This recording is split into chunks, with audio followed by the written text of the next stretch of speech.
Greetings and salutations, everybody. Welcome to the best damn movie-related show on the internet, the John Campea Show, coming to you from right here on my YouTube channel. I'm, of course, your host, John Campea. It's an awesome honor and privilege, as it is every day, to have you, my friends around the world, joining me around the virtual water cooler as we talk about our favorite things, movies, and all that sorts of good stuff. We got a lot of stuff to talk about today, so let's not waste any time and dive right into it with this. You know, just the other day on the John Campea Show, in our live questions segment, somebody wrote in and said, what the hell's going on with David Fincher? What's David Fincher doing? Why isn't David Fincher doing anything? You know, great director, of course. And one of the things I said, well, you know, David Fincher has been, you know, a little bit busy working on his Mindhunter TV series. A lot of people forget about that because it's not a major motion picture. Season 1 was great. I'm very excited about Season 2.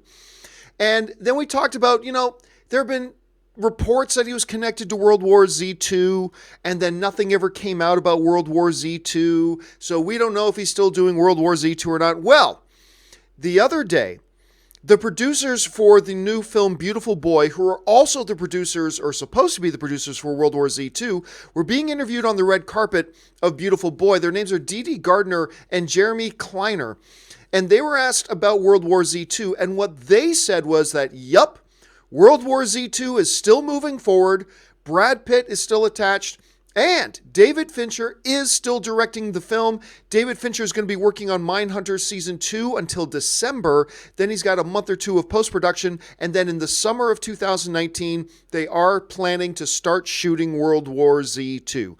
So there you have it. From the question of the other day, it looks like now we have our answer. Brad Pitt still attached, David Fincher still directing, and apparently the plan is to start shooting it in under a year from now. Now, this should really come as no surprise. The first World War Z went through nightmares. They reshot like 3/4 of the film. They had to do a whole bunch of extensive stuff, but it was for the best because the movie actually turned out pretty good and did pretty good at the box office too. It made over $540 million at the box office when it was all said and done. So clearly they wanted to do a second one. It's taken years and years and years and years, but apparently now we do have our answers. David Fincher directing this thing is fantastic. You're talking about the guy who did Seven, Gone Girl, Social Network, Zodiac, on and on and on. Him bringing his sensibilities to this film is going to be a big boost. I thought Brad Pitt was very good in the first one. I have no idea where they're going to go because for those of you who read the World War Z book, you know that the movie didn't bear a lot of resemblance to the book. You know, they did not follow the same path that the book followed. So really, therefore, we're kind of left in the situation that we have no idea what they're going to do with World War Z2. All I know is that with Pitt attached, with David Fincher directing, I'm excited about it. We'll see how it goes. Now, lots of movies say, we're going to start shooting next year, and then they never actually do. But I got a feeling this one will. Let's keep our eyes on this. All right, moving on from that. As many of you guys know, they announced that Batwoman was coming into the Arrowverse, and that the Batwoman character was going to be a part of this year's annual Arrowverse crossover, crossing over with, you know, they do that every year where they have a story that involves Arrow and Flash, and then they involve Supergirl as well, and then they involved Legends of Tomorrow. However, Legends of Tomorrow isn't going to be part of the crossover this year. So it's going to be a 3-part crossover story with Arrow, Flash, and Supergirl, and we know Batwoman's going to be a part of it. Now, we also know that they cast Ruby Rose, who actually gave the best performance in the Meg. Honestly, I thought Ruby Rose's performance, it was a small role, but she gave the best performance in the Meg. Who knew? Anyway, she's playing the role. And today, we got our first look. We saw in the headlines today that Ruby Rose, the first official image of her as Batwoman, has come out, and now we've got it, and here you go. First image is Batwoman. I'll be honest with you. I don't know what I think about it. Now, you guys know what I always say. I really don't care about the costumes. I mean, if the costumes can look good, fantastic. If they don't look good, oh well. A bad costume is not going to make a good movie bad. A great costume is not going to make a bad movie good. I mean, we know that. So I'm looking at this, and I'm seeing mixed reactions. Like, I'm seeing some people looking at this costume online and going, meh. But at the same time, I'm also seeing some people look at this costume online and just losing their minds. I mean, I know a couple of websites were running headlines like, this is the best costume the Arrowverse has ever had and stuff like that. And I'm like, oh, okay, I'm a little bit more in the more reserved camp on this one. What is interesting to me in this image is the fact that they include the bat signal in the background. That does look a lot more like the Batwoman signal. So there you go. You've got the Batwoman signal. That's fine. I don't care. I just thought it was kind of intriguing that they have that in the background. And I believe that's a Wayne Foundation building in the background. Let me see if I can zoom in on this just a little bit here. See if we can get a look at this Wayne Foundation building. I'm going to zoom in, see what we can do here. Yeah, that's clearly a Wayne Foundation building in the background there. So the Waynes are going to be part of it. I still do not believe for any stretch of the imagination or for one minute that Batman is actually going to be a part of this. I don't think you're going to hear about Batman. I don't think we're going to see Batman. They're going to keep Batman out of the Arrowverse. Then again, I always thought they'd keep Superman out of the Arrowverse too. And look what they did. They brought in Superman to job to Supergirl. But whatever. So I'm curious here. What do you guys think about this image? I don't think there's anything wrong with it. I'm not jumping up and down about it either, but there you have it. What do you guys think about this Ruby Rose image as Batwoman? Jump down to the comment section below and let me know what you guys are thinking. All right, one more thing to get to here before we go to our main topics today. As many of you guys know, brand new film opening up this week, being directed by the amazingly on a hot streak Damien Chazelle, who directed Whiplash, who directed La La Land, and now he's going in to direct his new film, First Man, re-teaming with his La La Land star Ryan Gosling and the Queen's Claire Foy. I had a chance to go see First Man yesterday, and I'm going to tell you this. First Man is a hell of a movie. It is seriously a hell of a movie that has a lot going for it and a very surprising weakness to the film. There's a shortcoming to this film that surprised me a lot, that this is a shortcoming of the film that we'll get to that in a second. This is a movie that does something so right that a lot of these types of movies don't do. There would be the temptation by Damien Chazelle to focus the movie on the events, right? Focus the movie on the things that happen. But Damien Chazelle seems to understand that the best stories are the ones that are told from a character's point of view. When you keep the story about a character, or plural, characters, in the midst of these events, more times than not, that is the best approach. Now, there are exceptions. Take a movie like Christopher Nolan's Dunkirk. That was a movie that clearly focused on the events rather than the characters per se, and that worked perfectly for that story. But for the most part, I find that usually the movies that focus on the characters tell the more powerful and the more potent stories. And this is a movie that very clearly, this is not a movie about landing on the moon. This is a movie about the man who commanded the first mission to the moon and was the first human being to step foot on the moon. It's about the character and the characters surrounding him. That's what this movie's about. And it's that kind of decision that Damien Chazelle makes that makes this movie so compelling. I also want to talk right off the top here about the performance of Claire Foy, who plays Neil Armstrong's wife in the movie. She is amazing. She brings all the emotional weight to this film. And I'm going to tell you what, I'm going to give you a little bit of my insight as to what was one of the weaknesses of the film, which is, I believe this film is emotionally light. Oddly enough, I believe this film's emotionally light. We'll get to the source of that in a second. But Claire Foy's performance in this thing as Neil's wife brings balance to that. She is the human and the emotional heartbeat of the film. Even though the movie's not about her, her performance in this thing is ridiculously good. And I can completely see an Oscar nomination in the near future. And seeing her performance in this makes me even more excited for Girl in the Spider's Web, with her playing Lisbeth. Now that I've seen her in this, I'm dying to see her in Girl in the Spider's Web. She is a powerhouse in this movie, no doubt. Also, let me address this for a second. Like many of you, I heard before seeing the movie, I heard this controversy going on around First Man because the movie doesn't include a scene of Neil and Buzz planting the American flag on the moon. I mean, you see the American flag on the moon, but they don't show the scene of them actually planting it, right? And I started hearing all these complaints that this movie's un-American. This movie hates America. If you don't show them planting, and all this kind of stuff, right? Now, I hadn't seen the movie. And I remember thinking to myself, well, that sounds ridiculous. But I don't know. Maybe they have something to complain about. Maybe they have a legitimate complaint. I'll wait and see the movie. Oh, my God. As my dad used to say, bunch of whiny babies just looking for something to bitch about. I won't say who my dad was saying that about, but as my dad used to say, whiny babies just looking for something to bitch about. Holy crap. Look, anybody out there who's whining about they didn't show them planting the flag, they're un-American, shut up. Just shut up. This whole frickin' movie, this entire movie, was a 2-hour and 20-minute rah-rah USA fest. That's all this movie was. From start to finish was a 2-hour and 20-minute chant of USA, USA, USA, with the American flag everywhere, the John Kennedy speech, and like, we're going to get them Russians, we got to beat them to the moon, rah-rah, to average French women going, we believe in America, that America will get us there, and blah, blah. This whole freaking movie is a 2-hour and 20-minute rah-rah USA chant.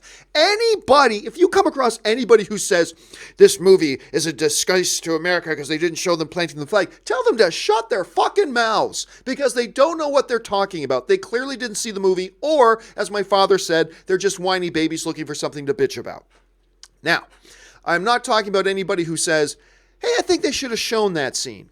Well, that's fine if you think for the narrative that would have worked. Nothing wrong with that. But anybody who's saying they didn't show that, they hate America and blah, blah, just tell them to shut up. This whole movie is almost borderline in a gigantic American propaganda piece. And I'm not saying that in a negative way. Not at all. It works in the movie. Rah, rah, USA. I mean, that coming from a Canadian critic talking about a movie starring a Canadian actor and Ryan Gosling playing an American hero. But let the irony of that all sink in. Anyway, it is a giant rah-rah fest. So just brush that whole stupid American flag nonsense aside. This movie is littered with American flags. This movie is littered with American patriotism. This movie is just littered with us versus the world and yay, America is the best. It's just filled with it. So anybody you hear saying that kind of crap, just brush them off immediately because that's stupid. Now that I've seen the movie, I can say that. Anyway, let's move on here. Let me talk for a second about one of the weaknesses of the film. Because overall, this is a great movie. I had a thoroughly good time watching this thing. Well directed, all that kind of stuff. But here is my one glaring complaint about the film. And, you know, right now the movie's got like an 89% on Rotten Tomatoes. Well deserved. But what the criticism, I'm hearing some other people kind of echo the same feeling I had coming out of it. And oddly enough, it surrounds Ryan Gosling, who I believe is one of the best actors out there. I'm a big Ryan Gosling fan, good Canadian kid Ryan Gosling. But I will say this. The decisions Damien Chazelle, and I assume in collaboration with Ryan Gosling, the decision they made on how to portray Neil Armstrong, I believe ended up making the character come across as very emotionally shallow. There was not a lot of life in the character. And I don't mean he should have been happy and smiling, jumping him down, but it was so, you know, you talked about colors, whether colors are rich or they're desaturated. Emotionally, it was a very desaturated character. Like even in this one scene, kind of an important scene that we see in the trailer, right? There's a scene you can tell by the bruises on Gosling's face. I won't say what happened, but something just bad happened, right? And they're going through now and having this debate about whether they should scrap the whole mission. It's too dangerous, blah, blah, blah. And you got Ryan Gosling's character arguing back with them about, no, why it's important we still need to do it and why we still need to go. And in the trailer, you hear him say, we need to fail down here so we don't fail up there and all that kind of stuff. Even that, there was like no emotion to it. And I found in scene after scene after scene after scene, the choices that the performer and the director seemed to make was take any emotion out of it. They almost made him come across as a Vulcan in the movie. And I don't mean that in the good Star Trek way. They almost make him come across as a Vulcan. And so it took a little bit of wind out of the sails for me out of certain scenes that should have been really pivotal. and kind of lessen them a little bit because they just refuse. And we know Gosling can bring huge emotion to characters, but for whatever reason, Damien Chazelle and Gosling decided to really desaturate the emotion. It was done so much that I'm oftentimes in the movie sitting there and going, I don't understand why Claire Foy's character loves him. I don't understand why Jason Clarke's character even likes him. I don't understand why anybody likes him, like at all.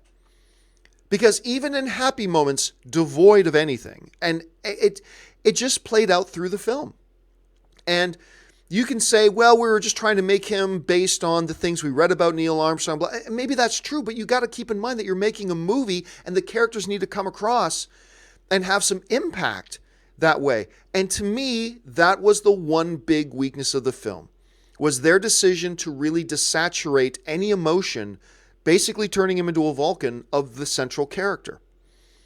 Now, that didn't take away from the incredible drama of it. It didn't take away from any of the tension, like when they're inside the rocket blasting off into space. The way they composed those scenes was absolutely gut-wrenchingly tense in a beautiful sort of way, and it is a great movie. It's great. I highly encourage you to go to see this thing.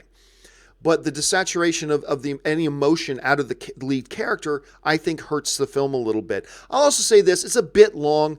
At 2 hours and 20 minutes, I feel like they probably could have scalpeled about 10 to 15 minutes out of this film. It does start to feel the length of it a little bit.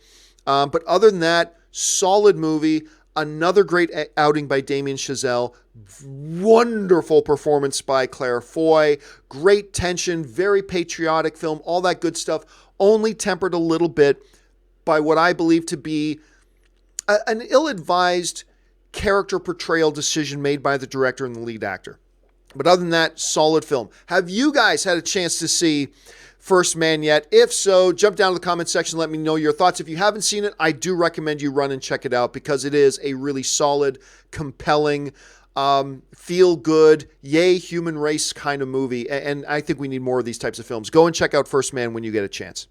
All right, with all that out of the way, let's get into the main topics today. How do we select our main topics? Well, it's simple. You guys select them by emailing your topics and questions to me simply at john@thejohncampeashow.com. That's john@thejohncampeashow.com. Put the word topic in the subject line. And as always, guys, keep those emails to 90 words or less. So with that out of the way, let's jump to our first email topic today. And the first email topic today comes to us from Marv the Man, who writes, one of the movies I'm most looking forward to for the remainder of the year is Bohemian Rhapsody. I'm a casual Queen fan, but the trailers have been incredible and have me really excited. Have you heard anything about it yet? All right, thanks a lot for the question, Marv the Man. And yes, Bohemian Rhapsody is one of these films I've really been looking forward to. Directed by Bryan Singer, who did X-Men 1, X-Men 2, Usual Suspects, films like that. And the trailers have just been, like, ridiculously good. The trailers have been ridiculously good. Not only like looking at Rami Malek as Freddie Mercury, which has been good, but the music in the trailers have been incredible. It really felt like it was taking me into it. Well, a bunch of people have seen the movie already, and now the first reactions and reviews for Bohemian Rhapsody are coming out, and they are pretty good. The reviews are pretty good. A couple are like, this is amazing, but a lot of people are like, Rami Malek's great, but the movie's okay. Here's what a bunch of them are saying. First of all, Eric Hahn from IndieWire is writing, Bohemian Rhapsody. That Live Aid performance gave me chills.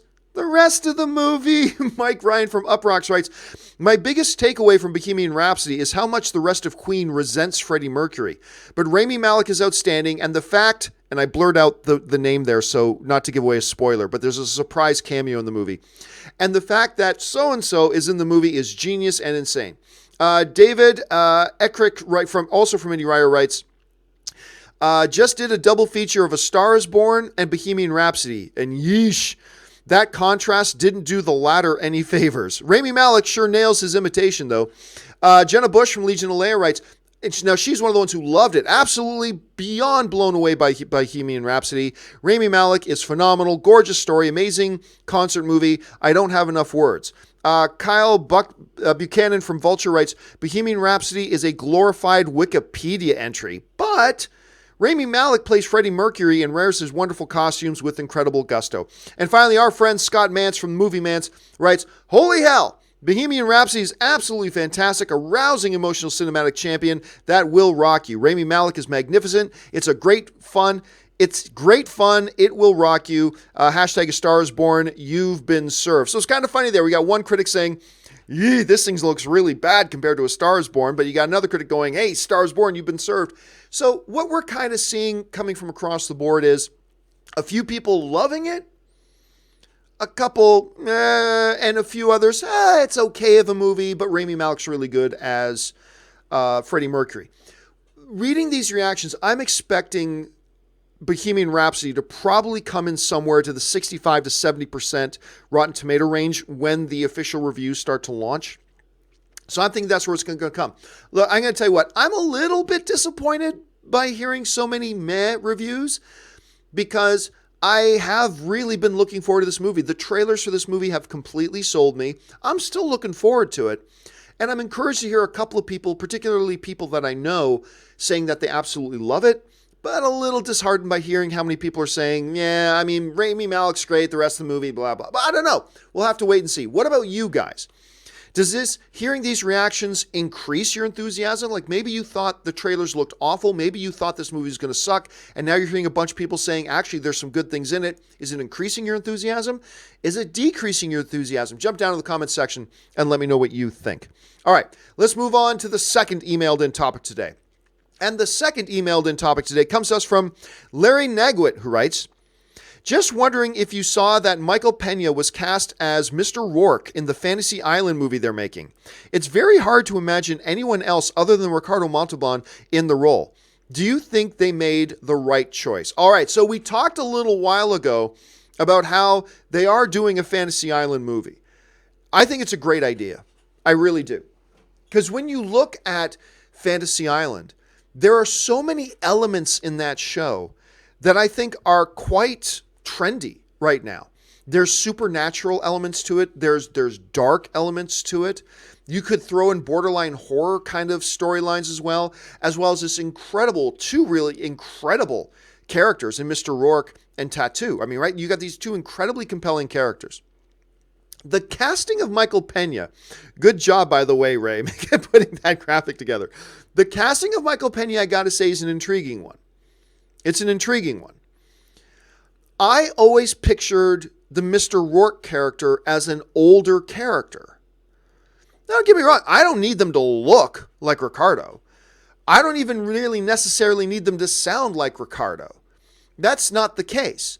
But when you understand the nature of the show, I just kind of expect somebody like a Mr. Rourke to be played by a more experienced individual person, an older person with some more years on them. I was just kind of expecting that. So understanding that was my expectation, the announcement that Michael Pena was going to be playing it did catch me by surprise. Now, most important thing here, though, is did they hire an actor with talent? Obviously, yes. Michael Pena is great. Michael Pena has just turned into one of the most solidly reliable actors you can possibly cast. You put him in your movie, you don't even have to give that role a second thought now. You know he's going to deliver on that role. I'm not saying he's a top 5 actor in the business today, not at all, but he is solidly reliable. And so getting a guy like that with that talent level to play any role is always good news. Would he have been my first choice? No, but that's not a commentary on Michael Pena's talent. He's obviously super talented. It's more a commentary on my starting kind of expectation that Mr. Rourke would be played by an older dude. That's it. That's my only question mark here. So it raises some questions for me. Is this going to be like a Fantasy Island origin story with a younger Mr. Rourke? Is that the way that could be going? Or could it be that Fantasy Island's been around for 5, 6, 7 years and, Michael Pena started Fantasy Island. This Mr. Rourke started Fantasy Island when he was 25. And he's been doing it for 10 years now. I mean, I don't know. But it does raise some questions about where is this movie going to take place as far as what era it's going to take place in and all that kind of stuff. So we'll have to wait and see. Overall, though, it's never a bad decision to add talent. And specifically, it's never a bad decision to add Michael Pena to your project. So there's that. All right. Let's move on to the third email today. And the third email today comes to us from Oliver. And Oliver writes, saw Todd McFarlane talking about his Spawn movie and saying that Hollywood doesn't understand his ideas and that he wants to make it a straight-up horror film. From his comments, it sounds like there's already problems between him and the studio. What did you think of his comments? And do you think the movie is ever really going to get made? All right, thanks a lot for the question, man. I really appreciate it. And yeah, look, first of all, I've been very pessimistic. Admittedly, I've been pessimistic about this Spawn movie. I've been pessimistic for years that it was ever actually going to happen.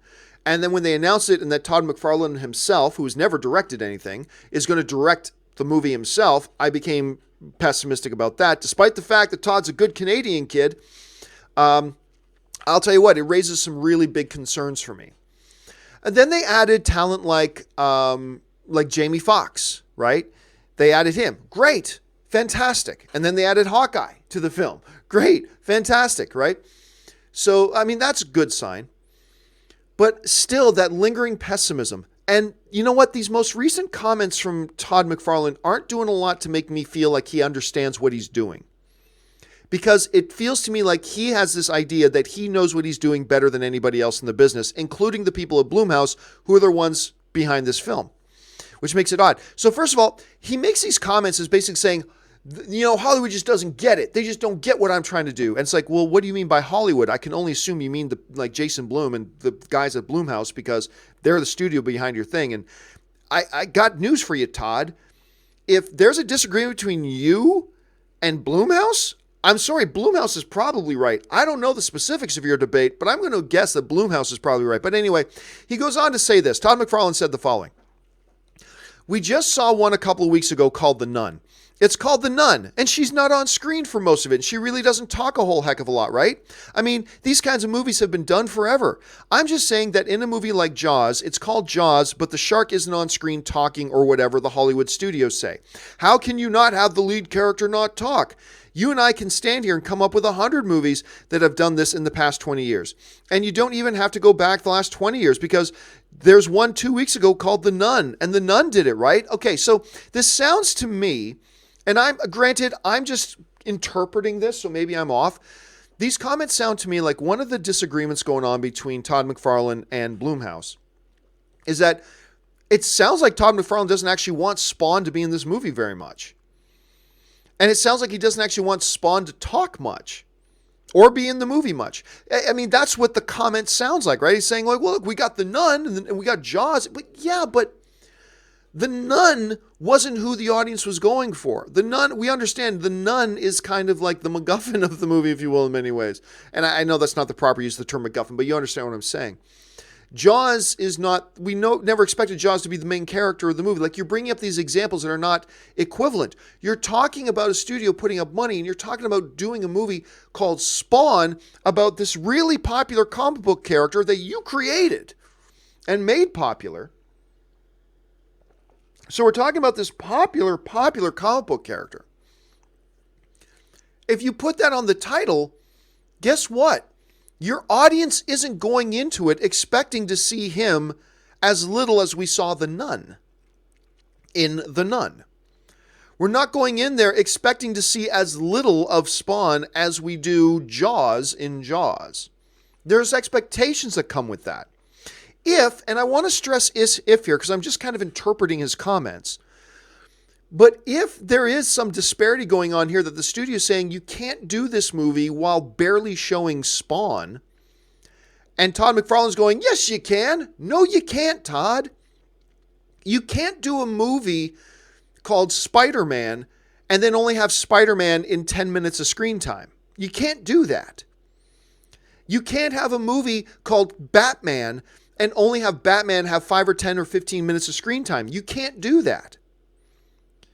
Can you do that with other types of movies with non-iconic characters where even though that's the name of the movie, we know that's not the center of the story? Yes, you can do that in certain circumstances, but you can't make a movie called Spawn and then not have Spawn in it to any significant degree, right? So I don't know. It's just, we're getting all these comments already from Todd McFarlane. There are others. You guys can go and look up his interviews. But there are others in here about, it seems like Todd McFarlane's just complaining, Hollywood doesn't get it, like Blumhouse doesn't get it, they don't get what I'm going for. Well, Todd, maybe you should just take a step back and go, these guys have had a lot of success making great, solid, fan-pleasing, scary movies. Maybe I should listen to them a little bit. Now, they need to listen to you too, because you're the director. They need to listen to you too. But maybe you should not assume that you know everything about this business that you have zero experience in, and maybe listen a little bit to the people who do have some experience and a whole bunch of success, and maybe they know what they're talking about a little bit. Maybe, just maybe, you should listen to them a bit too. So I don't know, man. It already sounds like there's drama going on behind the scenes here, and I'm not surprised. But who knows? Let's wait and see. I'm always cheering for my fellow good Canadian kids, so let's see how this all turns out. But there's a lot of question marks, I believe, surrounding this thing right now, and we'll just have to see how it evolves. All right, let's move on now to the fourth and final email question of the day.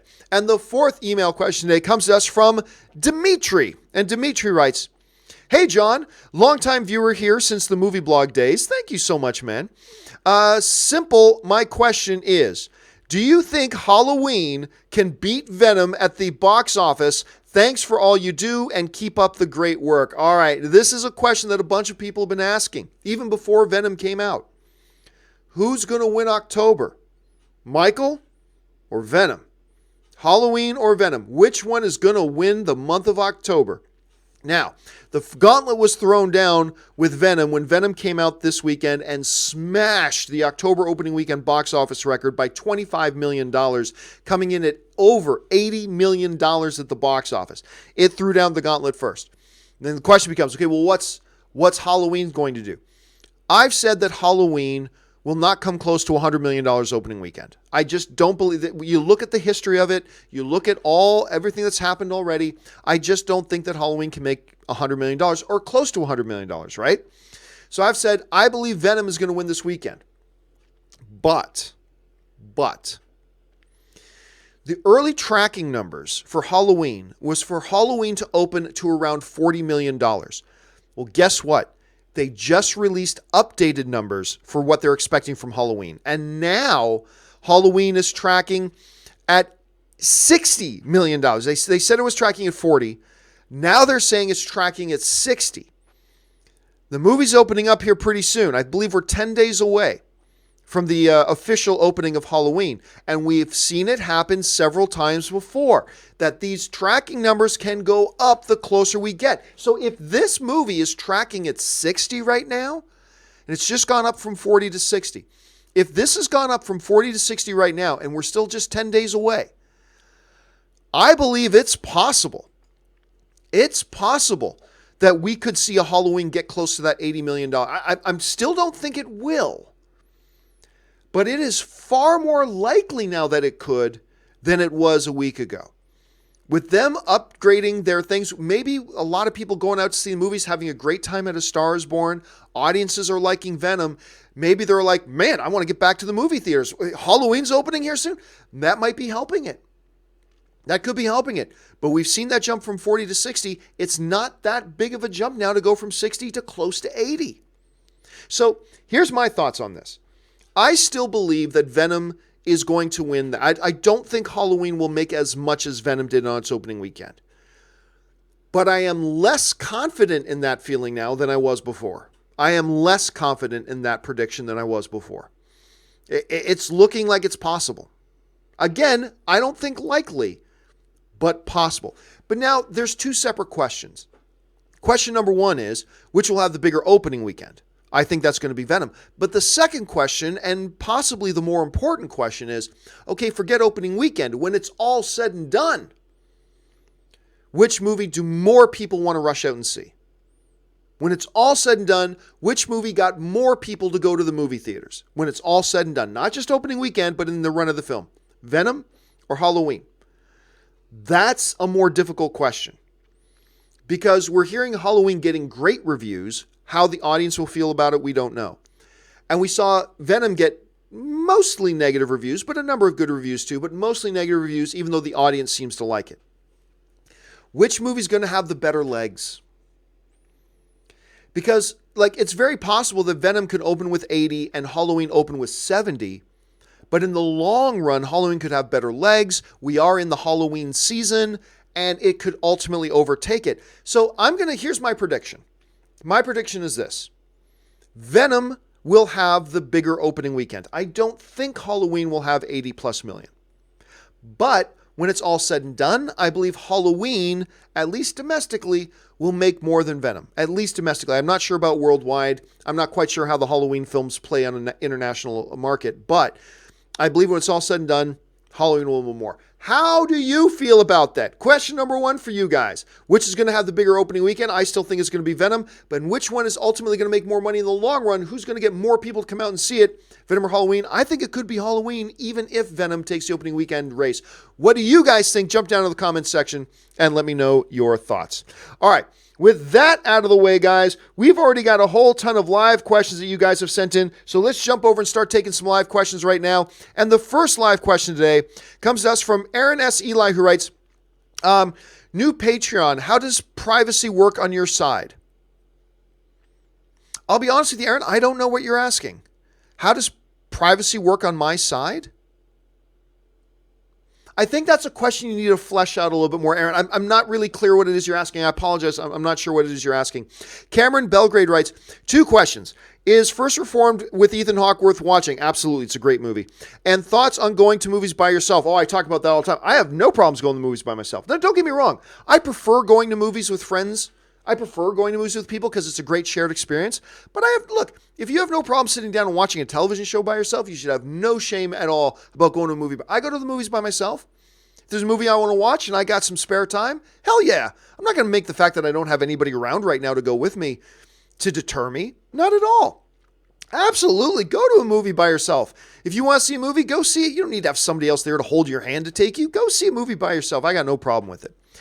Now, listen. If you're a 50-year-old guy and you go and sit by yourself in a movie theater of, I don't know, the Cabbage Patch Kids or something, some children's movie, that might be a little creepy. But other than that, go to movies by yourself. I have no problem with it.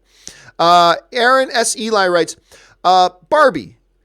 I negotiated a license agreement with Marvel for Barbie. Girl empowerment is key. Margot Robbie selection will likely maintain that approach. I don't see how the casting of Margot Robbie helps or hinders that. I don't see how a casting of Amy Schumer is any less girl empowerment. I don't see how the casting of Anne Hathaway was any less girl empowerment. I don't see how the casting of a Margot Robbie is any more girl empowerment than any other thing. They're going to make the movie the way they want to make it. And they're going to make the movie they want. And then you just put the best actress you can in the lead role. Look, Margot Robbie's not writing the script. Let's be clear about that. Margot Robbie isn't writing the script. Amy Schumer wasn't going to write the script. Anne Hathaway wasn't going to write the script. So I don't know that the casting of the actor will change the movie at all. It'll change how well the character's portrayed and performed, but I don't think it's going to change the movie that much. Dakota Barber writes, did Stars Born get you emotional? Ending hit hard. No. If you saw me review this movie, I love this movie. I think Stars Born is fantastic. Love this film. Did it get me emotional? Honestly, no. But then again, that's not an indictment on A Star Is Born, because not a lot of movies get me emotional, except for like the man emotion kind of things, like loyalty and stuff. That stuff gets me. But like relationship stuff and things like that doesn't normally get me emotional. But I think it was a beautifully done movie. It's a fantastic film. Definite Best Picture nominee. Absolutely check it out when you get a chance. But it honestly emotionally didn't get me, but that wasn't important to me. Murray Reich writes, how do the ratings in CinemaScore work? Well, I mean, basically the reps from CinemaScore go to a movie theater and then they interview people as they come out of the theater about the movie that they saw and get their reactions. And they take them on they have them fill out a form, several different things, and then they average that out into their score. And it's, whatever their score, everybody has different scoring systems. Theirs is a A, B, C, A+, A-, C+ kind of thing. So that's how it basically works. It's just kind of very straightforward. Rami J. Royster writes, Venom wasn't that bad. Sony needs to realize to just focus on a good standalone movie and not focus on a cinematic universe. I see the potential. Yeah. And like I said in one of the things I talked about the other day, Rami, was that one of the clear things in Venom was Sony saying, we learned our lesson from The Amazing Spider-Man 2. Because the Amazing Spider-Man 2, half of that movie was about setting up cinematic universe. Sony heard the criticism, and when you go see Venom, there's none of that. This movie is 100% focused on this movie. This is a film completely focused on this movie, not about the next movie, not about the cinematic world they're setting up. They focused on this story, and then post-credit scene, I won't say what the post-credit scene was, will be a little bit of an acknowledgement of a wider world, but they put that in its place. They learned their lesson from The Amazing Spider-Man 2 and the massive mistakes they made there. That doesn't mean this movie's perfect, not at all, but I'm just saying that was one of the big improvements. And so I agree with you big there, Rami. Kick It to the King Productions writes, I hope you're right about Venom and Spider-Man staying in the MCU, but you know studio heads have big egos. Avi Arad will be pounding the table to get Spider-Man back, even if Venom makes money. Avi needs to be fired. Well, I don't know that Avi needs to be fired. I think he's a lot smarter than people give him credit for. But it doesn't matter if he pounds the table and demands it. It's not up to him. It's not his decision. It doesn't matter what. Look, Sony is in a great position right now. The only dangers they were in with the only danger there was of Sony plucking Spider-Man back out of the MCU is if Sony found themselves in a bad place and nothing else was working, and they had no choice but to go and get Spider-Man back. With Venom making $80 million on its opening weekend, that's not a problem anymore. Now that's not a problem. Now Sony knows, we can make our own superhero universe films and succeed, and we don't need Spider-Man to do it. Now we can have the best of both worlds. We can make money off Marvel using Spider-Man, and we can make money off of making our own cinematic universe. It is a win-win for us now. It would have been different if Venom flopped. If Venom flopped, it would have been a totally different story. If Venom flopped, you would have had a Sony sitting there going, well, we can't make successful comic book movies without Spider-Man. And every single Spider-Man movie we ever made over $700 million. So let's go get Spider-Man back. That's the danger. But Venom with an $80 million opening weekend, the fans clearly liking the film, they're in a great position right now. And I think right now, fans who want Spider-Man to stay in the MCU should feel safer now more than ever. Safer now more than ever. Because they would have needed Spider-Man back if Venom flopped. Now they don't. Now they don't. And that's a good position for everybody. It's a win-win for everyone. Let's see. Taki75 writes, worse, Harrelson's wig or Cavill's CGI'd mustache? I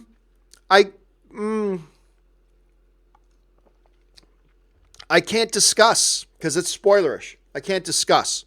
But I will say the CGI'd mustache.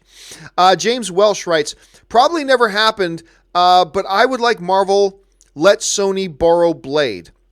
I think he would work better in the Venomverse than the MCU. Well, remember, what's interesting is they said, when back a number of years ago when they first made this deal, there was mention that Sony would be able to use certain second tier or lower Marvel characters in their movies. Not with any crossover, not suggesting a shared cinematic universe, but like, could a Blade be one of those types of characters? Yeah, Blade could be. He's not a first tier character in the MCU.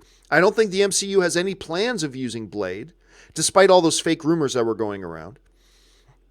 That would be an ideal character. I'll agree. I don't know that it's actually going to happen, but if they are going to let some characters be used in the MCU or in the Sonyverse, Blade is an ideal type of character for that. So I'd be down for that. I totally would. I think it's a great idea, James.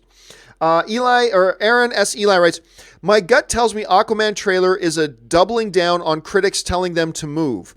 I learned from you confidence is key, and it shows that in 5 minutes. Well, yeah, I mean, first of all, I think them putting the movie on December 21st is confident anyway. But to me, it's not an issue of confidence for this December 21st date. To me, it's simply about business sense. I have wanted Aquaman to move, not because it can't compete, but because no matter how well it competes, it would make more money on any other date. That's why I want Aquaman to move, because I want it to be more successful. Aquaman is going to go in there and compete against a lot of other movies, and they're going to compete really well. But no matter how well they compete, they're going to make less money on that weekend than they would have if they had moved to almost any other weekend. It's just the fact. Aquaman can make $70 million opening weekend on December 21st, which would be phenomenal.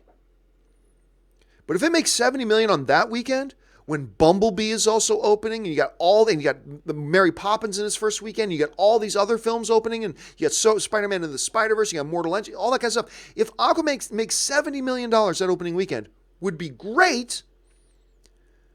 But there's no way in hell it wouldn't have made 80 or 90 or more had it opened on another date without all those other juggernaut films standing right around it. Aquaman, look, even if Aquaman is the number one film of the weekend, which I don't think it will be, I think Mary Poppins will be, but let's say even Aquaman shocks the world and is the number one film at the box office that weekend, it still is going to make less money than it would have if it opened on another date. I'm not saying Aquaman can't do well on the 21st. It can. But it would have done better somewhere else. Alita Battle Angel had the right idea, man. Alita Battle Angel's like, you losers want to stand around and fight over only a certain size pie? You go for it. I'm going to go change dates and make more money. You guys have fun. Bye. They had the right idea. And I don't think any movie stood to benefit from a move more than Aquaman did. I think Aquaman stood to have the biggest gains if they moved. They're still going to be fine. Aquaman will be fine. It'll make its money. Just as a fan, I want them to be as successful as possible, and there's no way it's going to make as much money on that date as it could have made if it opened on another date. That's all I'm saying. Are they showing confidence by keeping it there? Yes. Are they showing confidence by putting it on that date in the first place? Absolutely they are. They should have confidence. It looks great. James Wan is directing it. But you got to move beyond the bravado and go to just good business sense. And good business sense says you would have made more money had you opened this at another time. That's all. And guess what? Alita Battle Angel is going to stand to profit from the fact that they moved. And any other movie would too. I'm just saying no movie would have profited more from the move than Aquaman. Because I think it's got a lot of potential. And it's going to have some of that potential killed simply because it's standing in a murderer's row of big, big films opening against it. And even if it comes in at number one, it's not going to be as big as it would have if it was on another date. That's all I'm saying. All right, let's see. Robbie J. Royster writes, seeing Frankenstein 1935 with a silent orchestra. Oh, that's so cool. Also seeing Halloween's 1978 with Count Gordeval. Excited to see these for the first time. You know, I always love, one of the things that I love about going to every year when I go to the John Williams in concert and seeing Star Wars in concert, or Anne goes and watch Harry Potter in concert. Going to these experiences and getting to experience these movies in different ways and in these very creative ways is always a lot of fun. I'm glad you're doing this, Rami. And seriously, any of you guys, if you ever get the opportunity to go to a certain movie's sing-along or Star Wars in concert or whatever your favorite movie is in concert or something like that, like with a special narrator or whatever, I highly encourage you to do it because it is a real fun experience and just adds a whole new dimension to your appreciation of that movie in particular. So I'm really glad you're doing that, man. All right. Arturo Beltran writes, have you seen Ruby's Batwoman suit? It's good for a TV show. Not sure why so many people are hating it for not being movie quality. It's TV. Love your show. Well, we already talked about it. Yeah, I think the costume's fine. I don't know what people are expecting it to look like. To be fair, I'm not sure what I was expecting it to look like, to be honest. So I don't know what people are expecting it to be. It looks like a Batwoman costume. What were we expecting? Again, I'm not jumping up and down about it. I don't think it's magnificent or anything like that, but I don't really care about the costumes. To me, it's fine. It's fine. Not great. Not bad. It'll work. At the end of the day, though, again, the costume is not going to make the show any better. If it's a bad show, a great costume wasn't going to make it a good show. And if it's an awful costume, it's not going to make the good show any worse. So, I don't know. We'll have to kind of see how that turns out. Marie writes, Where do we go? Marie writes, read a report that a guy put the Ruffalo Fallon interview through software to remove the bleep. Supposedly, Ruffalo said the A4 title is The Last Avenger. Marvel loves to troll their fans. Yeah, I saw that too. Look, guys, this is all fake. It's all fake, and Fallon is in on it, and it was just a big publicity stunt. And they weren't even trying to pretend it wasn't. It was obviously a big publicity stunt. They were going out of their way to make it obviously a big publicity stunt. It was all just in fun. And look, a lot of people speculated that The Last Adventure could be the name of the movie anyway. And maybe it is, but maybe it's not. Anyway, I wouldn't put any stock in that whole thing at all. Like, none at all. Like, even afterwards, like the Russo brothers, they tweeted, "Mark, you're fired." Right? They tweeted that out after that. It's all part of the gag. It's nothing real. So I really wouldn't read anything into it. Could The Last Avenger be the title? Sure. Avengers Assemble could also be the title. Avengers meets Mary Poppins could also be the title. Who knows? It's possible, but I really wouldn't worry about nor put any stock in this thing. Mark Ruffalo did not actually let the title slip. It was all a big publicity gag. So I wouldn't worry about it. I really wouldn't spend any time utilizing your brain fuel on trying to figure this out, because it doesn't mean anything at the end of it. But if it does end up being The Last Avenger, great title. It goes great with the name of the first Captain America movie, The First Avenger. Then you call it The Last Avenger. It would be a great title, but there's many other good titles. We'll have to wait and see. Alan Gonzalez writes, is it true? There we go. Is it true that they fired Mark Ruffalo? No, it is not true that they fired Mark Ruffalo. It is not true. Number one, the Russo brothers don't have the authority to fire Mark Ruffalo. Only Kevin Feige can fire Mark Ruffalo. Number two, even if the Russo brothers wanted to fire Mark Ruffalo, they wouldn't do it over Twitter. Number three, this was all just a staged, fun, like publicity gag. There's nothing else to it other than that. So no, Alan, don't worry about that. They did not fire Mark Ruffalo. Ben Hayusa writes, Pet Sematary remake trailer drops tomorrow morning. Yes, 6 a.m. Pacific Standard Time tomorrow morning, which means it will have dropped by the time we do our show tomorrow. So you can expect on the John Campea show tomorrow that one of our big topics is going to be the first Pet Sematary trailer. Curious to see what kind of feel this new incarnation of it's going to have. Darth Vader the Boss writes, Rian Johnson liked my tweet that I put out about his new film, Knives Out. I was geeking out yesterday, and I just had to let you know. Well, as a matter of fact, Darth Vader the Boss, you're one of my Patreon supporters. I know about this because I saw you posted on the Patreon supporters, and I have an exclusive Facebook group, and a lot of cool stuff gets shared in there, and we talk in there and stuff like that. But I saw that you put up that tweet, and I saw your image of Rian Johnson like your tweet. How good is that movie coming together? You got Chris Evans, you got Daniel Craig, you got Lakeith, you've got it looks like Michael Shannon. The cast, oh my God, the cast that's coming together for this movie is insane. So I saw that, man. That's really, really cool. That's awesome.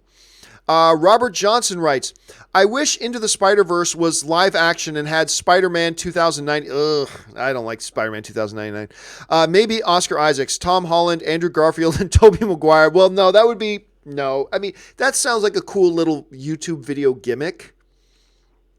Doesn't sound like a real movie to me. So no, I'm totally good with what they're doing with it. Look, I still have some question marks about Spider-Man Into the Spider-Verse. Although I will say the latest trailer with Spider-Ham in it and all that kind of stuff, it did win me over for the most part. I still have some questions, but for the most part, it won me over. I think they're doing this the right way. Robert Johnson writes, Garfield and Maguire only need to cameo. Garfield to die and hand torch to Miles Morales. Maguire to retire and hand torch to his daughter, Spider-Girl. Again, it sounds like a great little YouTube video to make, like a 10-minute short fan video, but that to me doesn't work as a movie. To me, it's just too gimmicky. Way too gimmicky for me. Maguire's no longer Spider-Man. Garfield's no longer Spider-Man. Blah, blah. These aren't those universes, so I'm very happy. They're definitely made the right choice by not going that way. Again, to me, that sounds just more like a gimmicky YouTube video that everybody would get excited about and be very cool if they did, but to make that into a movie, I don't think that works. Personally, that's just my opinion. But I can guarantee you this, Robert, you're not alone. I can guarantee you're writing that, and there's other people watching this right now reading that and going, hell yes, you're not alone. Believe me, you're not alone in that. BMC writes, did you catch the second Mortal Engines trailer? I did. I loved it. Came out the same day as Aquaman footage, so no one is talking about it. Yeah, so Mortal Engines puts out another trailer.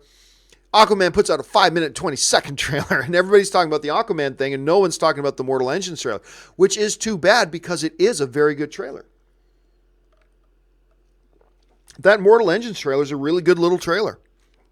It gives you a much better context for what the movie's going to be, which is what most second trailers do. But you're right, and it's been completely ignored. Hell, I bet a lot of you guys didn't even know a second Mortal Engines trailer came out. I didn't realize it till like 24 hours later. It's like, wait a minute, what? There was a Mortal Engines trailer dropped yesterday? Totally oblivious to it. So it's true, it got completely swallowed up by this big 5-minute, really incredible Aquaman trailer.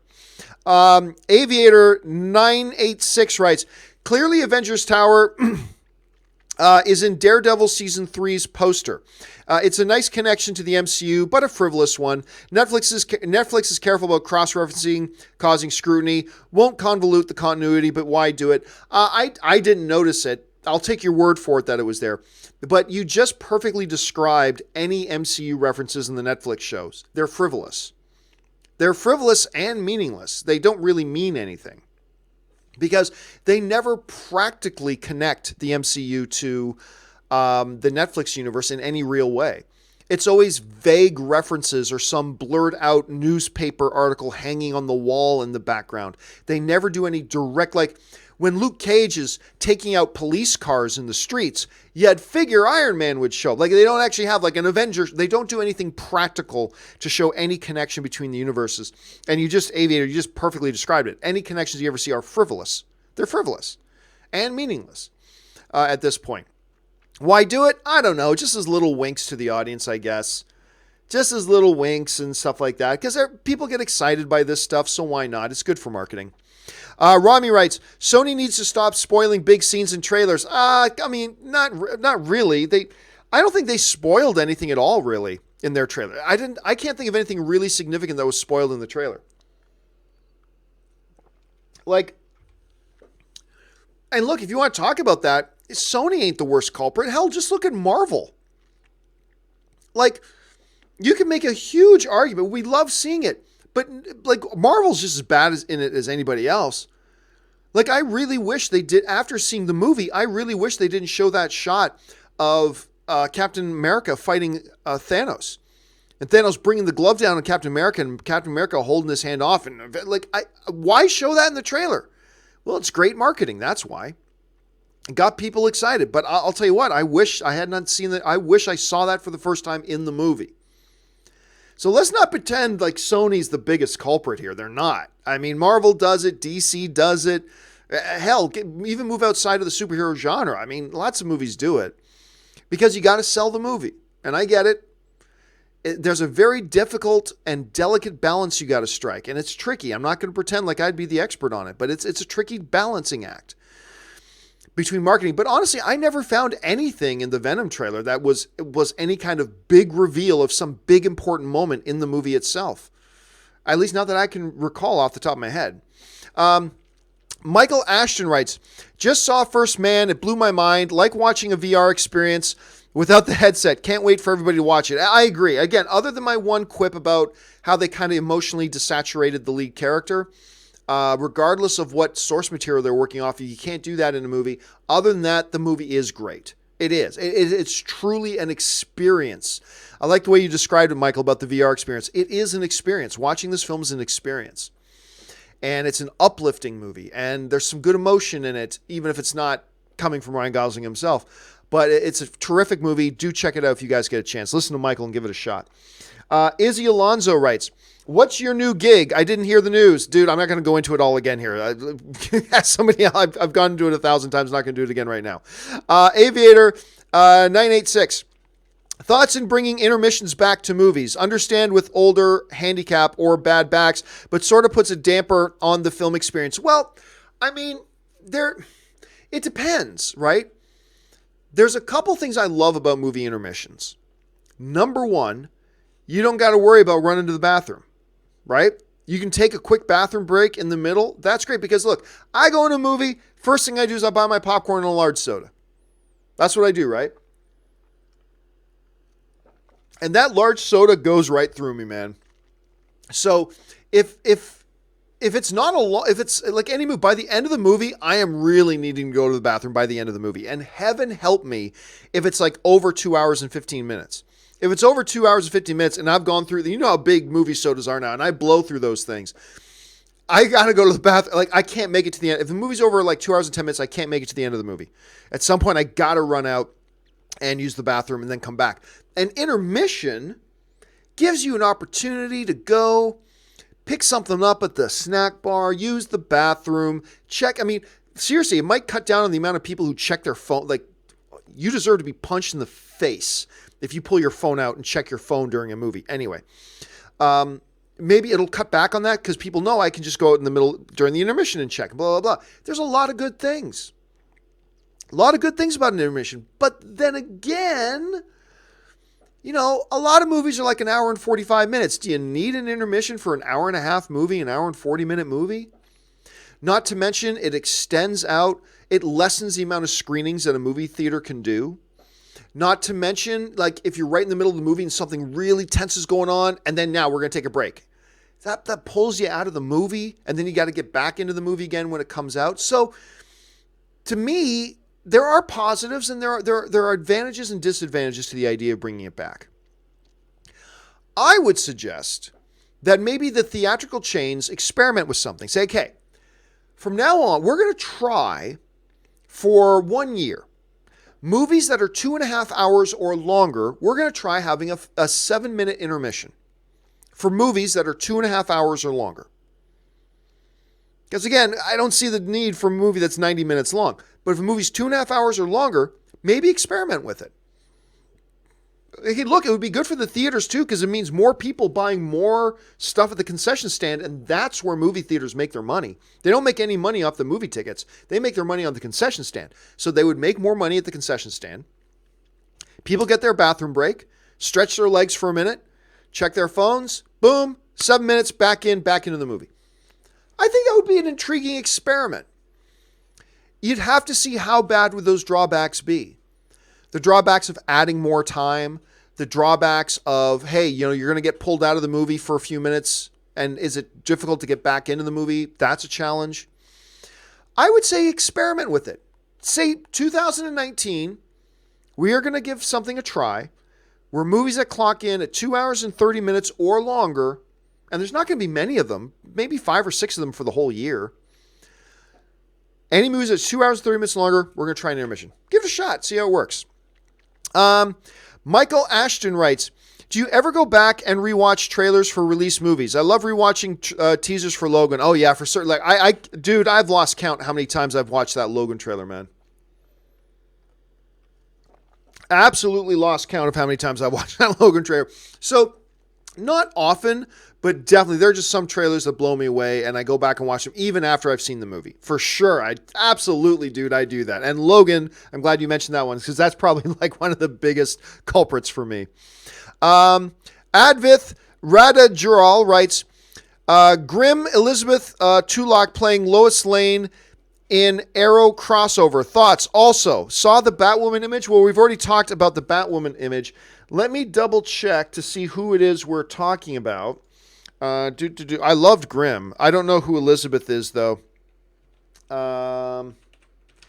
Elizabeth Tulloch. She was in... Oh, yes. She played the main love. She played Juliet. I really liked her in that show. She's sexy. She's sexy. She's playing Lois Lane, huh? That's intriguing. That's intriguing that she's playing Lois Lane. Dude, I loved Grimm. I wasn't big on the final season. The final season was clearly very rushed. Like, watching the final season of Grimm, you could tell they were not expecting that to be their last season. And then they were just sort of told this is our last season, and then they just kind of had to try to wrap up the whole thing. Was not a fan of it at all, of the final season. But overall, I loved that show. And she was great. Oh, I totally forgot she was in Concussion. It wasn't a big role, though. Oh yeah, I like this girl a lot. I never knew her name. I never knew Elizabeth Tulloch was her name. Who played Juliet? She's great. And thanks for letting me know that. I didn't know that. Did not know that she was playing Lois Lane. That's great.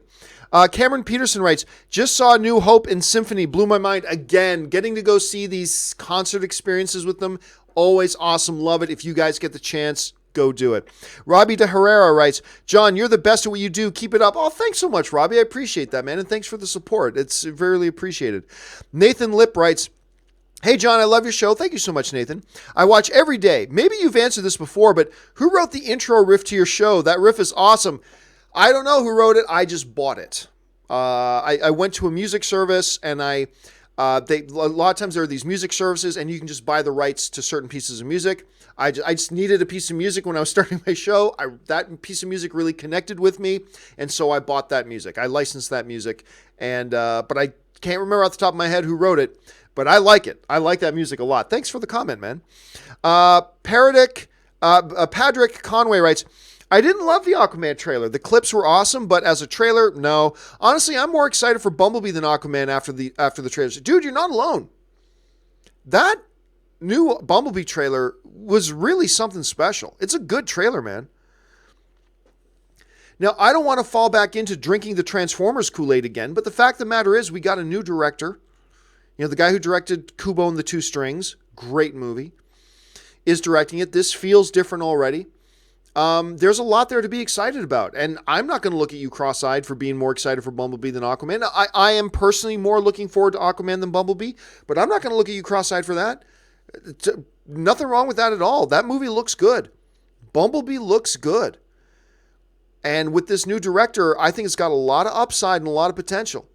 So, yeah, don't you apologize for that at all, Patrick. Not at all, because I don't think you're alone either.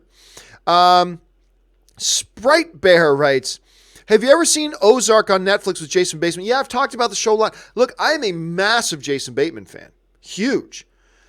And so when Ann and I, who also loves Jason Bateman, when Ann and I saw Ozark on Netflix, we started watching it. I got about 5 or 6 episodes in and I gave up on it. I honestly didn't like it. And a lot of people call me crazy when I say that, but I just got to be honest. I watched it. I did not think the show flowed well, wasn't into the characters. It just didn't work for me, which is fine. A lot of people love it. A lot of people think it's great. For whatever reason, even though I'm a huge Jason Bateman fan, didn't quite work for me. Ben Rayner writes, is there going to be a weekly hero this week? No weekly hero this week. Robert doesn't even know that. I got to call him today. We are still not ready. We were going to try to launch the weekly hero in the new studio this week, but we're not ready. We're not ready. So I have to work very hard to continue to try to get everything ready. So I'm not going to be able to do weekly hero this Wednesday or tomorrow. So hopefully the plan is that we are starting the John Campea show on Monday in the new studio. And then Wednesday, we will do our first episode of the Weekly Hero in the new studio.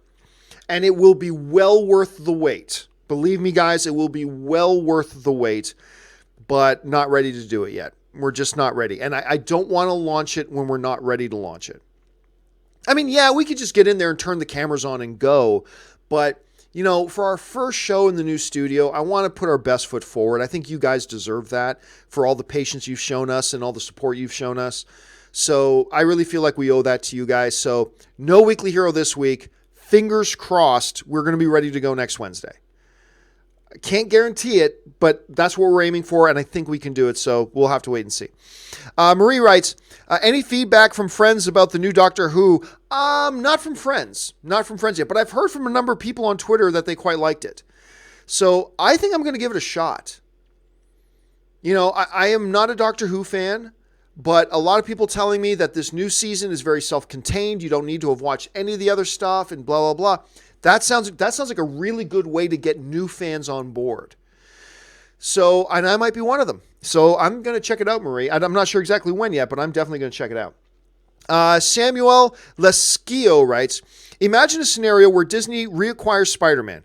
Could Marvel Studios one day split into subdivisions, each handling a facet of Marvel characters? Could this happen just with getting X-Men and Fantastic Four back? Dude, Samuel, I've been saying that for a while, that's what I want them to do. Now, look, it's no secret. I am not thrilled that X-Men and Fantastic Four are going back to Marvel. I think Fox has done great things with the X-Men franchise. X-Men 1, X-Men 2, X-Men Days of Future Past, First Class, Logan, Deadpool, Deadpool 2. We're talking about some of the greatest comic book movies of all time have come out of Fox with their X-Men properties. They've made some bad ones too. Certainly they have. But when you're talking, again, X-Men 1, X-Men 2, X-Men Days of Future Past, Logan, Deadpool, Deadpool 2, First Class, well, you're talking about some of the greatest comic book movies ever made. And with X-Men, if you like the fact that there's an MCU today, there would be no MCU today were it not for that 1999 X-Men film. Talk to the producers in Hollywood. They'll all tell you, including the Dark Knight's producer, said that was the movie. That X-Men movie was the movie that made it clear to the rest of Hollywood, we can do comic book movies again. It wasn't Blade that made them think that. It wasn't anything else. It was that X-Men movie, and that was thanks to Fox. So I'm not thrilled. I'm not happy. I mean, they're going back to Marvel, fine. And look, it's Kevin Feige. Kevin Feige's amazing. He's going to do a great job with it, no doubt. But look, the fact of the matter is, if the X-Men and Fantastic Four and all that kind of stuff were under Marvel this whole time, we never would have gotten Logan. One of the top 3 greatest comic book movies ever made, and we never would have got that if it was with Marvel. We never would have gotten Deadpool. We never would have gotten Deadpool 2. And I just love the fact that a different studio made comic book movies that felt different from the MCU movies. And felt different from the DC movies. It was great. It was great for and then we got more comic book movies every year too. It was great for the fans. It was great for the art. It was great for the genre. Them going back to Marvel. Look, I'm sure, again, Feige's going to do great things with it. They're going to make good X-Men films, no doubt. But they're just going to be more Marvel movies. And Marvel does great. You all know I'm a huge Marvel fan. You all know I'm a big Marvel fan. Look at some of my pops back here. I'm a big Marvel fan. But, so my hope has always been, Samuel, that I have hoped, and I don't think they're going to do this, unfortunately, but my hope would be that if they bring it back in, they create a different cinematic universe for X-Men and Fantastic Four. Because the MCU, to me, is already kind of overcrowded. You're bringing over now 50 new characters.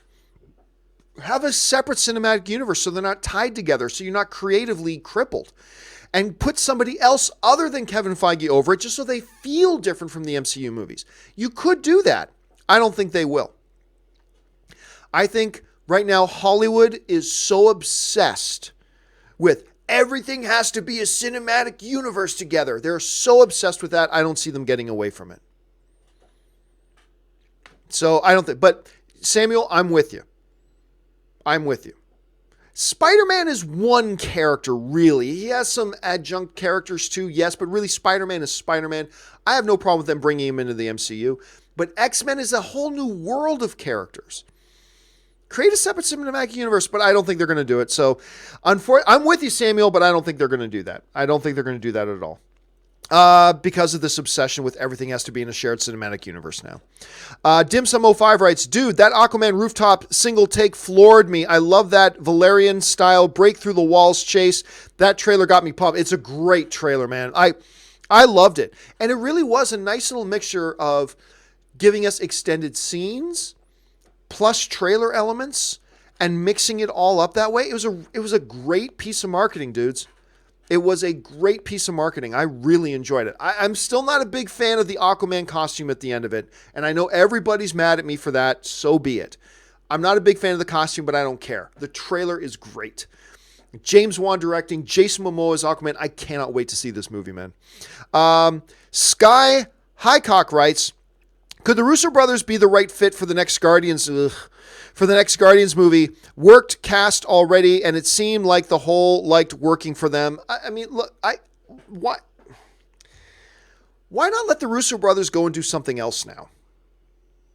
Like, really, why not let them go and do something? Look, could they be a good fit? Well, sure, any good director could be a good fit. I would love to see some different flavor, though, now. I would love to see them mix it up. Look, I love the Russo brothers. The Russo brothers have come into my studio on 2 separate occasions and been kind enough to come in and sit down and talk with me. I love the Russo brothers. They're great, and I love what they have done. But we as movie fans do this all the time. Oh, they made a couple of great movies. Now everything has to be with them. Like, I remember when Lord of the Rings was out, every movie needs Peter Jackson directed. Seriously, like I remember, this is back in my movie blog days, but it's like every new movie, the fans always writing in, you know who should direct that? Peter Jackson should direct that. You know who should direct that? Peter Jackson should direct that. And then when The Dark Knight came out, everything was Christopher Nolan. Oh, you know who should direct that? Christopher Nolan. Oh, you know who should direct that? Christopher Nolan. You know who should direct that? Christopher Nolan. And now with MCU is Russo brothers should do everything. Like, I disagree. I'd love to see them get out of their rut, do something creative, get out of the comic book genre for a bit. Like Christopher Nolan, the smartest thing Christopher Nolan ever did was he never stayed in Batman. He did Batman Begins, then he went off and did a totally different movie. Then he did The Dark Knight, and then he went away and did a totally different movie. Then he came back and did The Dark Knight Rises, then he went off and did totally different movies. He kept himself sharp and creative, and I would like to see the Russo brothers do the same. Get out of the MCU for a while, or else you're going to get into a rut. You know, it happened with Sam Raimi. We've seen it happen before. You're going to get into a creative rut if you just sit there and just live in the MCU. Go do something else. Get another good director to come in and give a little bit of a different texture, a little bit more dimension, a little bit of a different flavor to the next Guardians of the Galaxy. Look, am I going to complain if the Russo brothers end up directing a Guardians of the Galaxy 3? Nah, you won't get any complaint out of me. They're great. But are they in my top 10 of the directors I would pick to do it? No. No, they're great directors. They would do a fine job. But for many reasons, I think it would be best for them to get out of the MCU for a bit. I think the Guardians, a new MCU movie, would do well to bring in some new blood. All that kind of stuff. Like even like James Gunn, he was doing things in between Guardians movies to keep himself sharp, right? And so, I don't know. I'm just feeling like maybe somebody else, I wouldn't be all that excited. But let's put it that way. I wouldn't be all that excited about Russo brothers directing a Guardians movie. I think it would be a missed opportunity for Marvel to bring in a new director, and I think it would be a missed opportunity for the Russo brothers to get out of the MCU for a bit and keep themselves sharp. So anyway, that's just how I see it. Let's see. Dim-Sum05 writes, also, The Dog in A Star Is Born. Loved The Dog in A Star Is Born. And I think the dog became Anne's favorite part because Anne is a huge dog person. I think the dog was Anne's favorite part in that movie. Let's see. Rochelle P. writes, thanks for the advice yesterday, John. Wise words. I can't remember what it was, but I'm sure my words were brilliant and have changed your life. I have no idea what I was talking about. But thanks for following up, Rochelle. Ghostface1999 writes, do movie critics hate the fact that some movies are successful commercially in spite of bad reviews? No, we don't care. Movie critics don't care. Look, if a bad movie does well at the box office, movie critics don't lose any money. If a movie critics love that do badly at the box office, doesn't matter. They don't make any money. I mean, movie critics have no vested interest. But look, all movie fans feel a little bit spiteful when a movie they hate does well at the box office. Just look at Twitter. Why does that movie make money? But like everybody does it. And I'm sure there's a little part of that the fan part of a lot of critics feel that way too. But no. I mean, critics have no skin in the game. They don't care. They write their review and it has nothing to, all a movie critic really should be is somebody who expresses what they thought about a movie and why they felt about it that way. That's all their job is. They shouldn't care whether you agree with their review or not, and they shouldn't care whether that movie makes big money or not, but all movie fans, including critics, will scratch our heads a little bit when a truly terrible movie makes big money. But honestly, it's no skin off their nose. So, no, not really. Not really. Justin Key-Sun writes, Alien TV show reportedly picked up. Thoughts? Oh my God, if that's true, that's, I don't know. It seems like a pretty dumb idea. The alien thing seems to be done. Let's see. I'm looking under the news. There is a report out there saying an Alien TV service has been picked up by a streaming service. I'm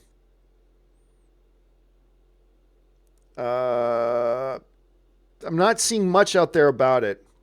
Seems like a bad idea to me. Either way, it seems like a bad idea to me. Keenan Haynes writes, Keenan writes, loving the book you recommended, Slugfest, Marvel vs. DC. Thanks so much. Guys, it's a great book. You know, I don't give me the credit for it. Actually, one of you guys in the live chat a number of weeks ago recommended Slugfest, the battle between the 50-year battle between Marvel and DC. One of you guys in the chat recommended it to me, and I went and got it on Audible as an audiobook, and I've been listening to it in my drive to Hollywood and back every day, and I finished it in just about a week. It's so fun, and it's so informative, and it really puts a lot of things into context. And it's my one criticism of the book is that they should have done more chronological, because it really does jump back and forth through time a little bit too much. But honestly, if you guys looking for a really good read and you really want to understand the nature of the business between Disney and Marvel and the history of comic books, I highly recommend this book, Slugfest, the 50-year history of the battle between Marvel and DC. Check it out. It's on Amazon. Go get it. You love it. I'm glad you had a chance to read it, Keenan. Raymond Verrata writes, thought Wolverine is an American comic book invention. Do Canadians claim him because he was made Canadian? Well, I mean, we claim he's a Canadian character. I mean, the character's Canadian, but we don't claim him as a Canadian invented thing. Like, it's like the opposite of Superman. Superman was created by a Canadian, but he's an alien being who was born and raised in Kansas. I mean, so it doesn't change that. So, no, I don't think we don't claim the creation of Wolverine as one, because he's not. It wasn't. I don't believe Wolverine was created by a Canadian at all. The character is Canadian, but that's about it. Stubble McShave writes, have you seen the new Johnny English yet? Thoughts? No, I haven't. And as much as I love Rowan Atkinson, and I really do have an appreciation for the Johnny English films, the trailers for Johnny English 3 have looked borderline embarrassing. I just can't put it, as a fan of the other movies and as a fan of Rowan Atkinson, I just got to tell you, I found the marketing for Johnny English 3 to be borderline embarrassing. And I have elicited no desire in me to go and see the movie. So, not seen it yet, and I don't have any plans on seeing it at this point, to be honest with you. Jock Cop writes, Armstrong was famously like this. Why he could react under pressure like the Gemini mission and Apollo 11, between playing him as he was and making him more cinematic. Just my opinion. I'm glad they went that way. I disagree. Look, there are certain things you can do. You have to understand certain things you have to add things to make it work in a movie. Them making him so monotone in the movie, whether he was arguing with his wife, whether he was arguing with NASA people, whether he was doing a press conference or whatever, it came across as ineffective. And I'll tell you what, there's a scene in the movie where they land on the moon and he's stepping out of the capsule, right? And they have him recreate and reenact the conversation he has with Houston as he's stepping out of the capsule, right? There was more character and emotion in his quick conversation with Houston than in any of the rest of the movie with the character. So you can't say, yeah, but that's the way he was. Well, listen to his conversations with Houston. Go back and listen to the recordings. There was way more character and emotion in those conversations than the way they had it played out in the rest of the movie. It's something they needed to address. You don't change his character. But if his conversations with Houston had more life in them, you got to be able to do that in the movie a little bit. And you'll see what I mean when you see the movie. And you might disagree with me once you see the movie too, which is totally fine. It's all subjective. This is just my opinion. And your opinion is no less and no more valid than mine. So let's see how you feel when you see the movie. I'd be curious to know how you feel about that. Sindre Telso writes, what if they did a Star Wars movie 1,000 years past episode 1 from 9? Sure, why not? I mean, Star Wars is a big, vast universe. Nothing says you can't go forward in time. Absolutely. Ismail Ito writes, hey, John, thoughts on Babel 2006 directed by Inarritu? Yeah, that's the one with Brad Pitt and I believe, not Kristen Scott Thomas, Kate, Why am I forgetting Kate's name? Hold on a second here. Where they played Kate Blanchett, I believe. Was in that movie. Hold on a second here. Here we go. Yes, that's the right movie that I'm thinking about. Oh, I really like it. It came out in an era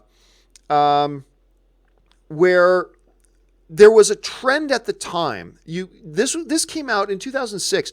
There were a number of movies coming out in that time. I remember this, that caught on to this trend of a movie telling like 2 or 3 or 4 separate stories, and then at some point these 2 or 3 or 4 different stories merge at the end in some way, right? That was a little bit of a trend at the time, but I remember liking it. Did it not get a Best Picture nomination? Let me just double check. I thought it got a Best Picture nomination.